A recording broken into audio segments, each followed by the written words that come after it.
एक आरोप जो है कि आपकी कार्रवाई सिर्फ विपक्ष तक ही क्यों सीमित है? विपक्ष पे जो कार्रवाई हो रही है, वो क्या खाली हाथ लौट रहे हैं क्या? जहाँ भी आप मारेंगे छापे या जहाँ भी दबिश हो रही है, वहाँ तो लोग गिल्टी साबित हो रहे हैं, पकड़ा जा रहे हैं। और विपक्ष को अगर लगता है कि भई ये किसी राजनीतिक षड्यंत्र से या फिर राजनीतिक द्वेष से किया गया कार्रवाई है, तो आपके सामने तो कोर्ट भी है। तो माननीय कोर्ट तो हमेशा से न्याय करने के लिए बैठा हुआ है। आपको वहाँ से राहत क्यों नहीं मिल रहा है? अभी जब भाषण दे रहे थे आपने उस पैसे को मुख्यमंत्री से भी जोड़कर कहा कि भई हो सकता है ये पैसे तो मुख्यमंत्री से आप मैंने ये कहा कि पैसा जा रहा था, माननीय का ससुराल भी है, बहुत सारे लोगों के भी हैं, तो कहीं ऐसा तो नहीं है कि लोगों ने डंप करने का कोशिश की। तो ये पैसा का स्रोत तो निश्चित रूप से पता होना चाहिए। पैसा कहाँ से था, इतना पैसा कैसे आया और किन कारणों से आया? ये झारखंड, लेकिन ये बात सही है कि झारखंड से लूटा हुआ ही पैसा है। नमस्कार, सुशल संवाद में स्वागत है। मैं शशि भूषण। हमारे साथ झारखंड के बीजेपी के प्रतिपक्ष के नेता अमर बावरी हैं और अभी जिस जिस तरीके से पूरे राज्य में बीजेपी खासकर कांग्रेस के खिलाफ भ्रष्टाचार के लेकर जनसभा कर रहा, जन आक्रोश चल रहा और ये साल भी चुनावी साल है, लोकसभा और विधानसभा दोनों का चुनाव होने वाला है।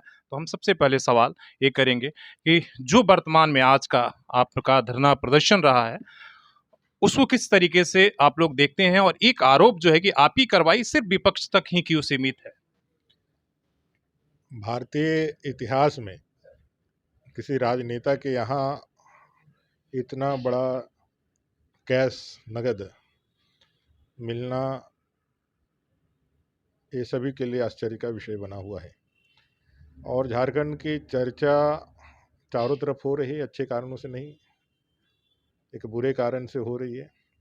और लोग अचंभित हैं कि नोटबंदी के बाद भी किसी के यहाँ इतने ज़्यादा पैसे कैसे बरामदगी हो रही है। अभी मामला चल रहा है, 300 करोड़ से ज़्यादा का लोगों ने बताया है कि पैसे मिले हैं। कई एक मशीनें जल गई हैं, कई एक पदाधिकारी लगे हुए हैं। आज तो उनके मैनेजर के यहाँ से भी 100 करोड़ रुपया मिलने की सूचना है। तो ये सूत्र बहुत दूर तक जाएंगे। और भ्रष्टाचार में कांग्रेस का हाथ वैसे ही है जैसे गंगोत्री से गंगा निकलने का है।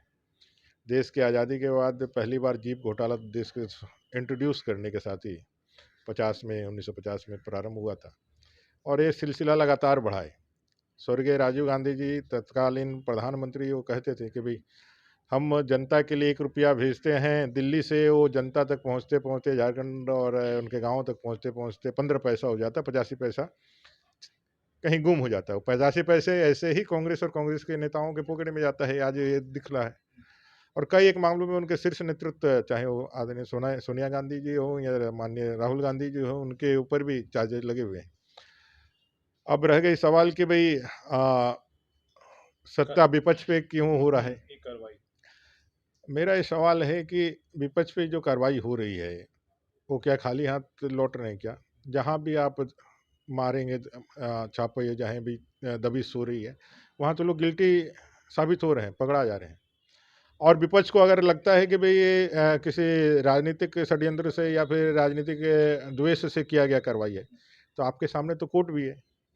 तो माननीय कोर्ट तो हमेशा से न्याय करने के लिए बैठा हुआ है। आपको वहाँ से राहत क्यों नहीं मिल रहा है? जितने लोग भी आज इस सारी चीज़ों में फँसे हुए हैं, जितने लोग भी आज जेल हवालात में हैं, उनको कोर्ट से राहत क्यों नहीं मिल रही है? इसका मतलब ये वो दोषी है और जो कार्रवाइयाँ हो रही है, वो सही कार्रवाइयाँ हो रही है। और मोदी जी की जो गारंटी है कि भ्रष्टाचार के द्वारा कमाए गए अकूत संपत्ति का पाई-पाई जनता को वापस हम लोग देंगे, तो देश उसमें आगे बढ़ा है। तो इसमें उनको सहयोग करना चाहिए और बताना चाहिए कि पैसा किसका है। अब के पैसा यहाँ से सीधे कांग्रेस के दफ्तर में जाने वाला था, या यहाँ जो 4 सालों में लूट का आतंक मचा के रखा हुआ है गठबंधन सरकार ने, जेएमएम, आरजेडी और कांग्रेस ने, वो पैसा एक सेफ साइड में रखा हुआ था या डंप करके रखा हुआ था।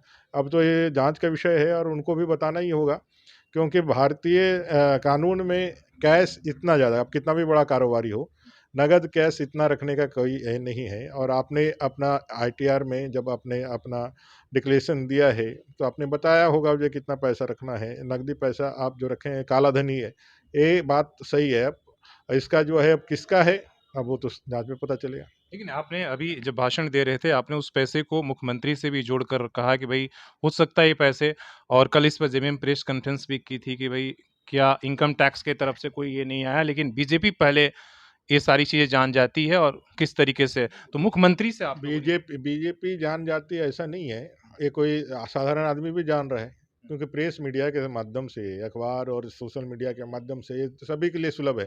ये कोई गूढ़ रहस्य तो नहीं है जो बीजेपी वाले ही जान रहे हैं, उनको नहीं मारे। हाँ, वो नहीं देखना चाहते हैं, क्योंकि वो देखने से उनके जो है वो दिल में बहुत चोट पहुँच रही है। मैंने ये कहा कि पैसा जा रहा था, माननीय का ससुराल भी है, बहुत सारे लोगों के भी हैं, तो कहीं ऐसा तो नहीं है कि लोगों ने डंप करने का कोशिश किया। जो मार्केट में जो चर्चा है, आम चर्चा है, मैं उसी बात को कह रहा था। ये जांच का विषय है और वे पैसा आना भी चाहिए, कहेंगे बहुत लोग बेईमानी का काम ईमानदार लोगों के साथ करना चाहते हैं कि भाई वहाँ रहेगा तो सेफ रहेगा।